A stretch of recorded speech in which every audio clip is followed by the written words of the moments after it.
Yang bisa mengawasi, menilai adalah Mahkamah Agung atau Mahkamah Konstitusi? Ya Mahkamah Agung. Ya.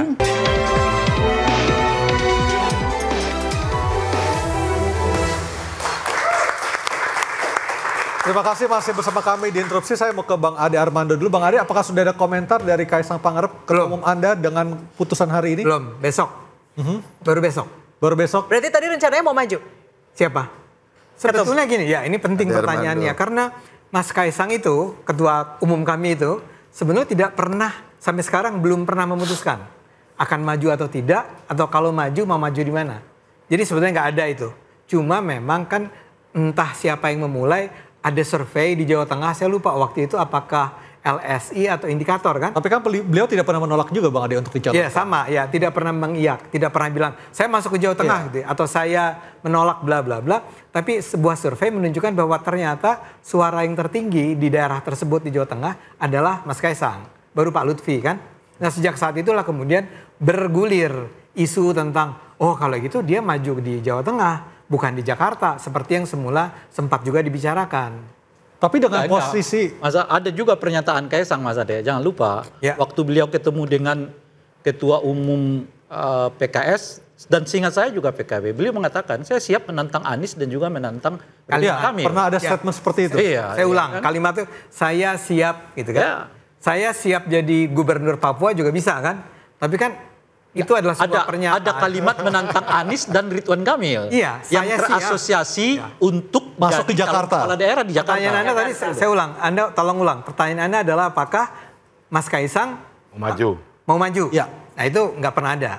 Nggak pernah ada ya. Ini clear buat semua penonton. Nggak pernah ada. Tapi dia pun juga tidak pernah menolak dan tidak pernah mengatakan tidak. Iya. Iya. Terus bahasa penantang itu maksudnya apa, Bang Ade? Nggak, saya kan siap menang. Ya ini kan bahasa. Nah itu dia. Jadi harus ngomongnya saya mau. Saya belum pernah mendengar calon yang mengatakan saya mau maju. Oh, Nggak ada loh. Selalu bahasanya siap ya kan? Bukan siap. Atau Itu saya pengen gitu. Atau bahasa yang lain.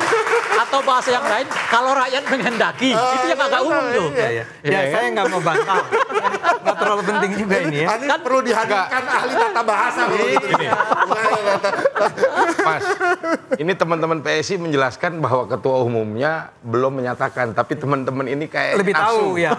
Mungkin lebih Ya kan? sulit ngobrol. Karena kalau Kaisang nggak jadi maju, segala fantasi teman-teman ini jadi tidak terbukti. Emang apa fantasinya?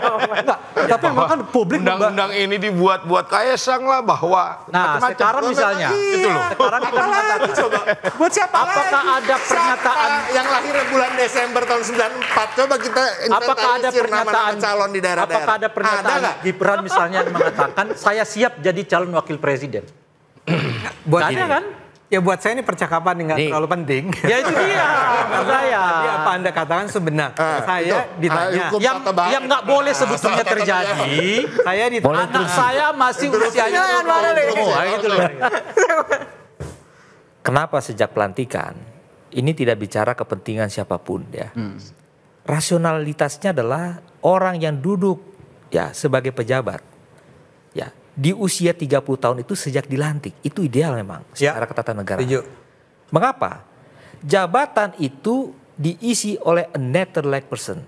Entitas orang perorangan subjek hukum yang mengemban hak dan kewajiban. Jadi kalau dia itu dilantik pada saat usia katakanlah 30 tahun, tidak mengurangi, menegasikan syarat pendaftaran dia.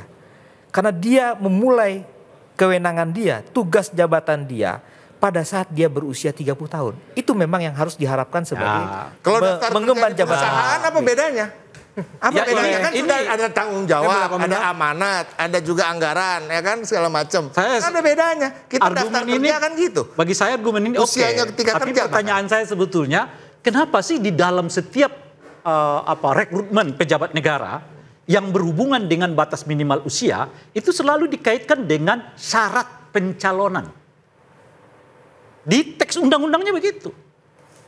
Baik Bang Ade, silakan. Ya, saya mau katakan ini kembali ke pendapat ahli tata negara sebelumnya ya. Bahwa kan begini nih ya buat para penonton. Keputusan tentang batas usia itu sebelumnya sudah diputuskan, dirumuskan oleh KPU ya. Peraturan KPU. PKPU. Nah sekarang buat teman-teman nih harus paham. Kalau PKPU itu levelnya pemerintah. Yang bisa mengujinya menilainya adalah Mahkamah Agung. Nah, Mahkamah Agung sudah memutuskan. Oke, atau peraturannya sudah ada nih. Dan seharusnya yang menilainya adalah Mahkamah Agung. Mahkamah Agung tidak mempersoalkan itu. Tiba-tiba datang Mahkamah Konstitusi mengambil keputusan bahwa batas usianya seharusnya adalah 30 tahun berdasarkan masa pendaftaran atau apa tadi? Saat ditetapkan. Saat ditetapkan, ya.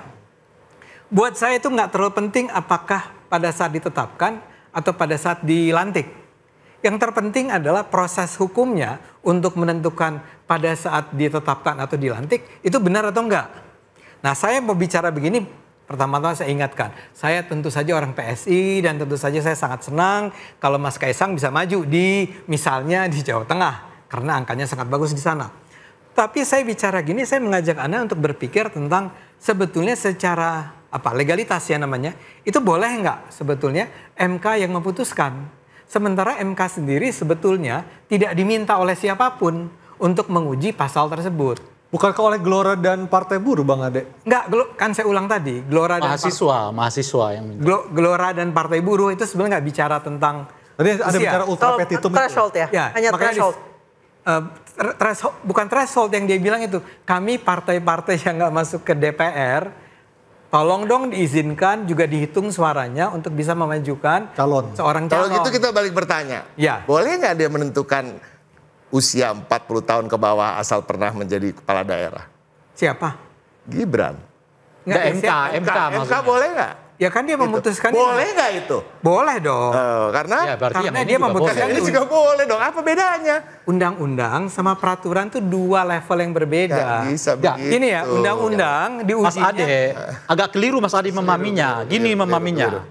PKPU yang dahulu sebelum diuji ke MA itu sudah menetapkan bahwa syarat pencalonan itu minimal dihitung sejak dari ia mendaftar. Ya.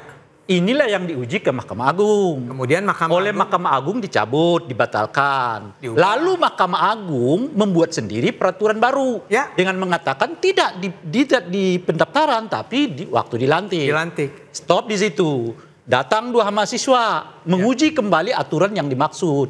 Lalu Mahkamah Konstitusi melalui putusan 70 itu mengatakan meskipun melalui pertimbangannya memang sebaiknya tetap dihitung melalui pendaftaran. Kenapa? Salah satunya kan yang disebut di dalam undang-undang itu adalah syarat pendaftaran. Oke, saya potong dulu. Bukan syarat pejabat negara. Itu 2 hal yang berbeda. Ya. Gitu loh kira-kira. PKPU siapa yang ngatur? Ya KPU lah. Nggak, yang bisa mengawasi, menilai adalah Mahkamah Agung atau Mahkamah Konstitusi? Ya Mahkamah Agung. Ya. Mahkamah Agung dengan Mahkamah Konstitusi adalah 2 institusi yang berbeda tidak? Iya. Iya kan? Saya mau bilang begini buat teman-teman. Ini Anda boleh nilai sendiri. Maksud saya begini. Kalau yang pokoknya sudah dibatalkan oleh Mahkamah Konstitusi. Mahkamah Konstitusi itu dengan sendirinya turunannya harus ngikutin itu gitu loh. Mahkamah Konstitusi menentukan undang-undang. Iya. Oke. Pertama itu. Kedua, sebetulnya yang dipersoalkan adalah sebuah peraturan yang levelnya peraturan KPU. Betul. Yang sudah diubah oleh Mahkamah Agung. Nah sekarang seru banget ya.